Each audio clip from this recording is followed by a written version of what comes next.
Hey guys, welcome back. You guys have been asking me what's been happening with this build, and I apologize. Biggs dropped the ball. This build's been kind of put on hold for a little while I was working on other projects and stuff. But today, we're going to get back to working on this one a little bit. We're almost there, but today we got to get it set up.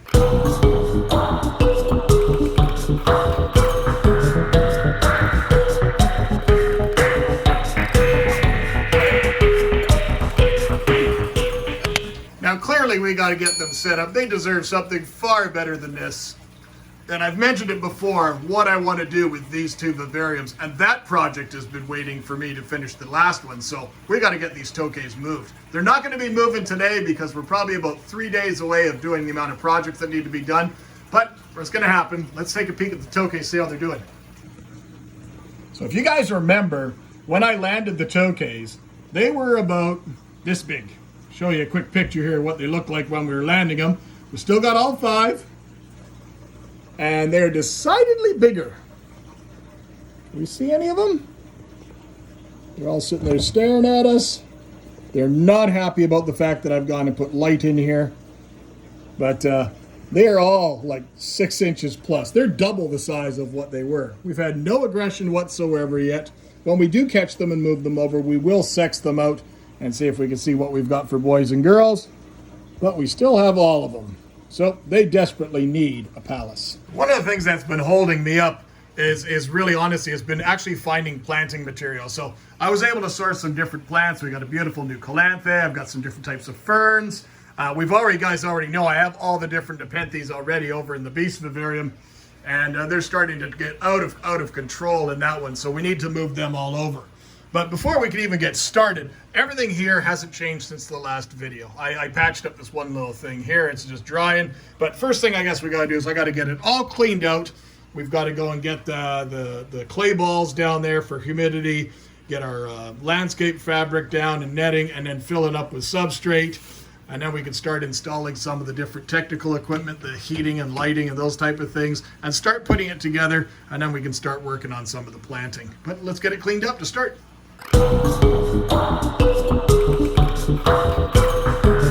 Alright, it's all cleaned up. Let's get ready. So the first thing we've got to do is we've got to put down our base layer, our moisture retaining layer. And we use those hydroponic balls, Hydroton. They're basically an expanded porous clay ball. They're completely inert. They're used for hydroponics. I buy them at the hydroponic store. You can buy these in the reptile industry. You can buy them at garden centers and stuff. But if you go to a hydroponic store, you can buy them in a much larger quantity. I buy like a 50-liter bag, and it's very, very cost effective. But basically, we're going to be putting a nice, good, solid layer of that. That'll be the moisture sink, and that water could build up. This is my drainage system. I could have drilled the environment. I could have drilled the aquarium and put a drain here that I could attach. But these work very, very well because the way that I do my water changes with my aquarium is I have a pressure hose that I can just push into that and it'll suck the water out. And because these Hydroton, they won't fit in those little slots at the bottom, it works real good. And then there's a cap that goes on top of here to prevent the animals from going down. So we're going to put the Hydroton in first. Then we're going to be putting a good solid layer of landscape fabric. Doesn't really matter what type of landscape fabric you buy. You can buy it almost anywhere. It's basically weed barrier. To me, I just buy it. It doesn't have to be cut anything fancy. This is going to be the layer that's going to maintain the difference between the Hydroton, the clay balls, as well as the soil and substrate so they don't mix. Because you don't want all your mud mix your substrate mix getting mixed in with those clay balls. It just makes for a very messy vivarium, and it makes it very, very challenging to maintain.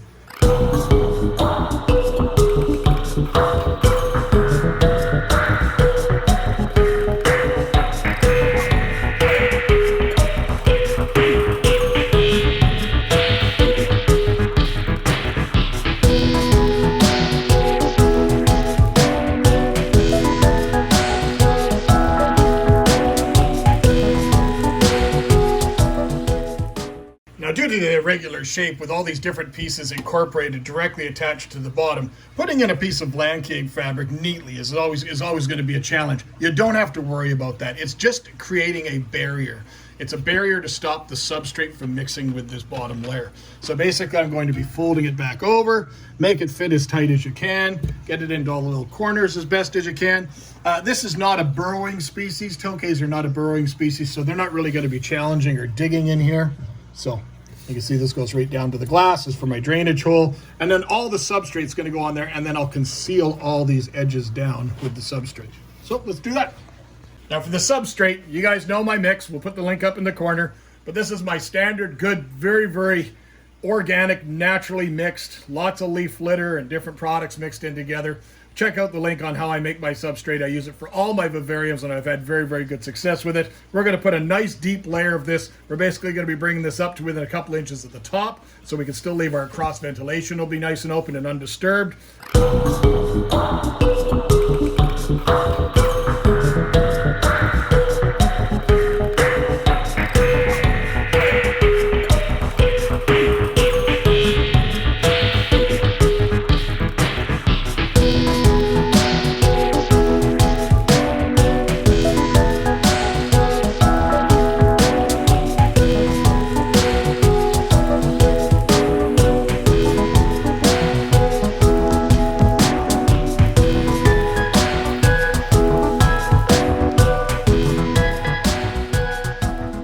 Tamp it down. I don't want to make it tight and firm, but I tamp it down because it will settle a little bit, and I want to kind of gauge as to how far it's going to settle, you know, just based on experience, how many times I've done it.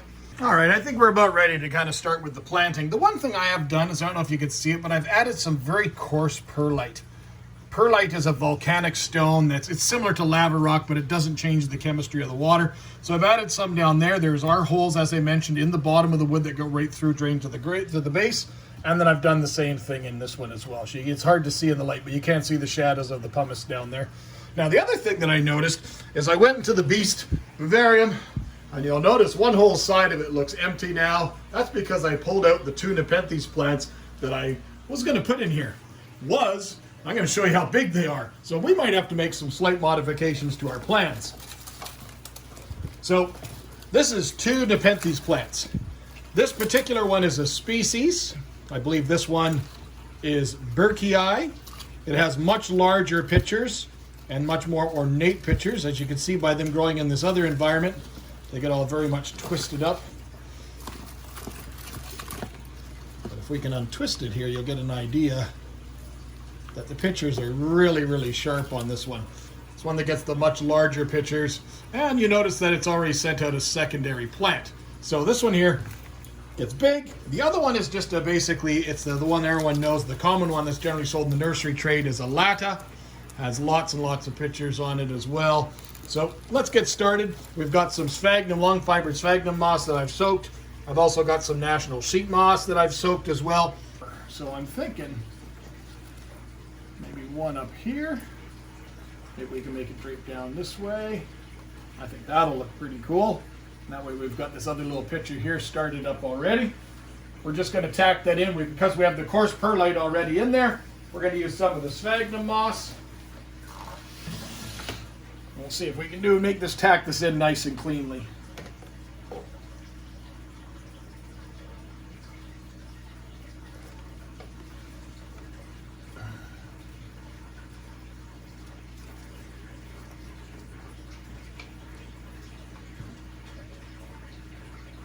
Now, it will take some adjustments in getting used to this new vivarium, new lighting, new environments. So we might have some dieback, but overall I think we know what our final look is going for. And we're not in a rush to get the animals in here. We're going to get these guys all established first.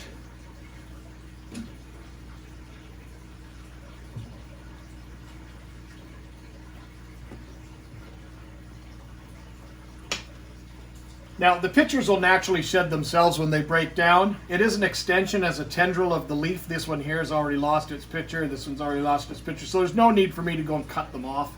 It's not going to be wasting a lot of energy in doing so and maintaining it.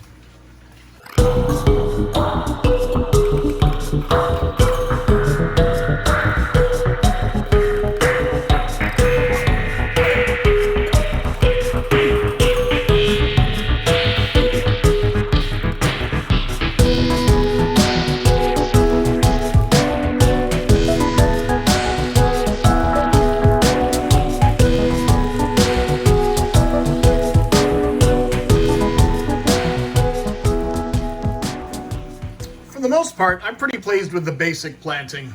The available stuff, I cut off one of the basil shoots, that big extra one that came back down here on this Nepenthes alatus, this hybrid, and I basically just put it back and planted it back inside the beast vivarium temporarily for now.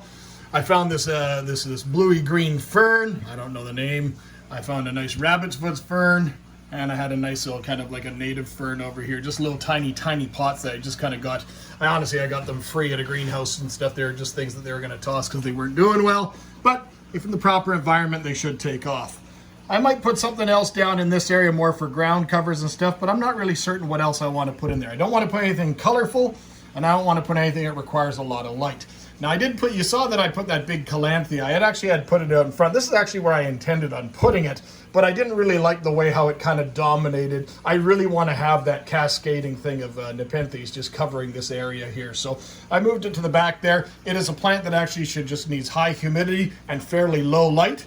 So in putting the canopy on top now, you can see that the light will be here. I'm going to raise the light. I will probably just attach a little thing across the roof. Kind of something, maybe, I don't know if I'll go quite to the extent of doing something I did for the piranha tank, but we will do something that we could suspend this light here. So it's just a little bit off the bottom there and kind of centered over this.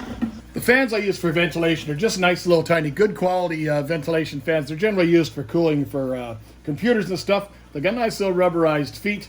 I could take them out and I could actually screw them to something. They are tandem together. And then they've got a switch, which I can control medium, high, and low. And they go to just basically a USB cable, which I have lots of little plugs. All right, I went and made a couple of quick little tweaks. I did put the little curly branches back in. I like the idea that they can kind of support the Nepenthes and kind of pull them off so they don't just drape and hang, and then kind of give something to kind of climb on. I think that, I'm not certain about how this one, but we're going to let them establish a little bit and see what it looks like afterwards, see if we have to do some detangling. I did also plant one more little fern. I did find that, the tickle trunk in the greenhouse there. And then up top, the one thing that we did up top I mentioned is I was going to go and cut another piece of acrylic to fit, but I thought, no, I don't have another vivarium that's this size that I'll need it for, and I didn't want to actually waste it because this is where the heating cup is going to be. The heating lamp that's above the one right there for the Amazons. And that's going to be going directly here, which is why I had to make out this quick little cutout. The fans are running, and I've got it just on kind of a medium setting, so there's just a gentle breeze. I guess if I were to put a Kleenex over this, it would just slightly flutter, and that's just perfect for the amount of airflow.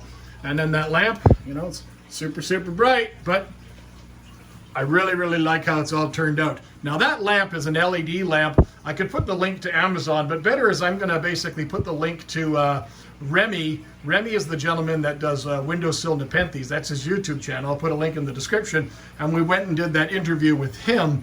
He was the one that told me about this light. So, but for now, my friends, I think Tokay Palace is just going to sit here and mature for a little bit. And I'm absolutely loving the way it's looking.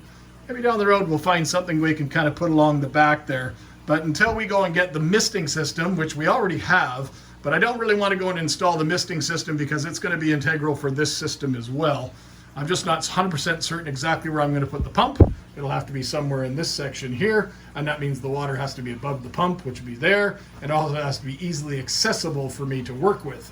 So, couple of things to work out with, but these are easy plants to work with. I've watered in everything really, really, really well. You can see that we've already got a bit of a water reservoir here below the substrate, which will generate that humidity inside there.